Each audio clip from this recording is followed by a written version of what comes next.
Megan, I want to know whether God exists and what God is, and every time I start to think about that, I wonder, this seems to be such a vast difference if there is such a being in reality. And so I want to ask the question, how can we know God? You've thought about this question from the standpoint of divine hiddenness and the semantic problem of that. How could that help elucidate this problem of knowing God? Good. So, put yourself in the seat of a 21st century person in the U.S. trying to figure out if God exists, and if so, what is he like? She might get really lucky and have some religious experiences. Maybe she's sitting in a beautiful chapel like this, and she has a feeling as of God being present. But most of us, we're not like saints or prophets. We don't get really robust religious experiences of God. We just get these little bits of information. So if you want to know more about God, normally the place you'd look, if you're a Jew or a Christian or a Muslim, is to your sacred scriptures and to the religious institutions that support your faith. So if you're a Christian, you're going to read the Bible, you're going to go to church, you're going to be deeply dependent on other people from the past and present contemporaries, to get this information. So then you have this question, for somebody like God, he reveals this information a long time ago.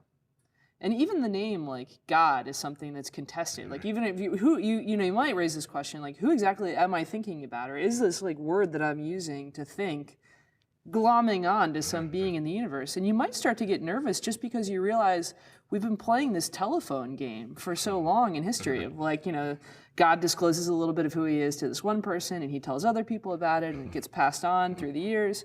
You might think, one thing we know from playing this kind of game as children is if you play it long enough, the words shift, the meanings shift from their original reference. This is something we know in philosophy of language too. It happens all the time. So, like, there's this great example Saul Kripke uses about Madagascar, which now we know is this island off the coast of Africa. But the story goes, originally when sailors discovered it, they were pointing towards the mainland and calling that Madagascar. And just over time, everybody was kind of higgledy-piggledy about how they were using it, and eventually some other group of sailors started to use it to refer to the island, and it just got moved from referring to the mainland to the island. Name words can do the same thing. So you might wonder, especially for something like God, where so many of his properties are deeply contested, a lot of times we're not even exactly sure who or what we're talking about. How could it be that these descriptions of this being could have the same meaning through this really long period of time and transmission? I think that's a real puzzle of hiddenness, and it's one that should, like, feel deeply urgent for anyone who depends on these social mechanisms to know God or to get information about God. Now, of course, like, these religious traditions, they all have a story to tell about how God's name wouldn't drift or how this information could be preserved over the long period of transmission. It's like in Christianity, they'll say something like, well, the Holy Spirit makes sure that the important information doesn't shift at all, even when it's translated to different languages, and even when the people who are receiving it turn out to be really different. But then you have this puzzle. Suppose you're skeptical. You're not sure whether or not you can believe any of the things that the Christian faith is teaching you about God. The Christians just offer you this promise. They say, no, it's actually another tenet of our faith that all of this information is totally valid.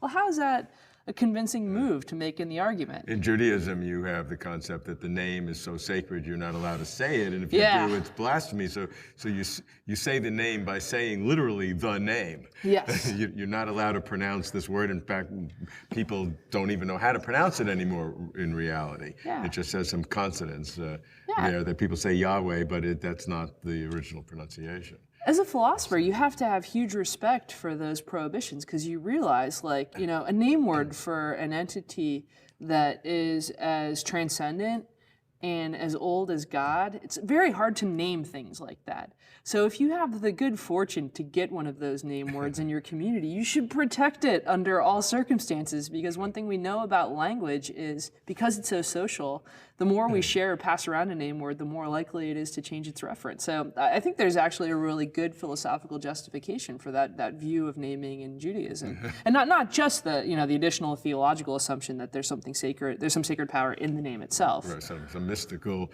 powers and blasphemy if you say it because you're coming too close to it.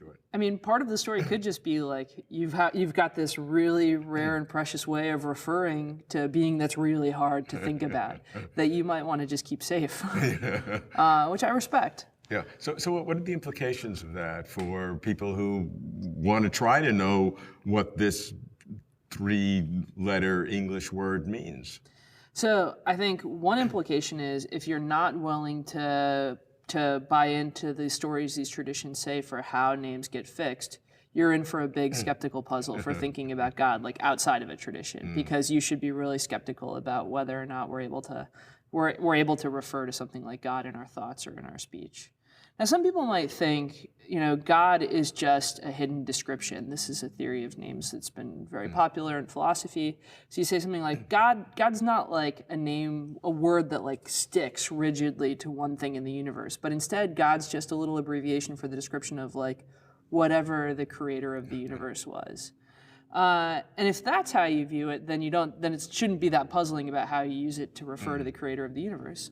I think the puzzle with that is anytime you think that God's names are just descriptions, you're going to have a hard time making sense of serious religious disagreements. So let's suppose you're an atheist and I'm a theist, and we agree that we're going to talk about whether God exists, and I insist he does, and you insist he doesn't, but we both mean God is just whatever created the universe. Well, we don't disagree that something created the universe. It might be the Big Bang for you, and it might be this like deity for me, but we're not having a real disagreement if that's all we mean by it. Now, maybe you say something like, God is whoever revealed himself to Abraham. That, the theist and the atheist are going to disagree about that. But that has to do with what you impose on that name. Yeah. Well, and then you have this puzzle, like suppose somebody's a theist, but they don't believe in a historical Abraham. Maybe they think like the Old Testament's a metaphor. Well, then they're not able to be a theist anymore because they're not referring to God. The way you defined your name. Exactly. So it's not like this description thing makes life significantly easier when it's trying to think about something like God.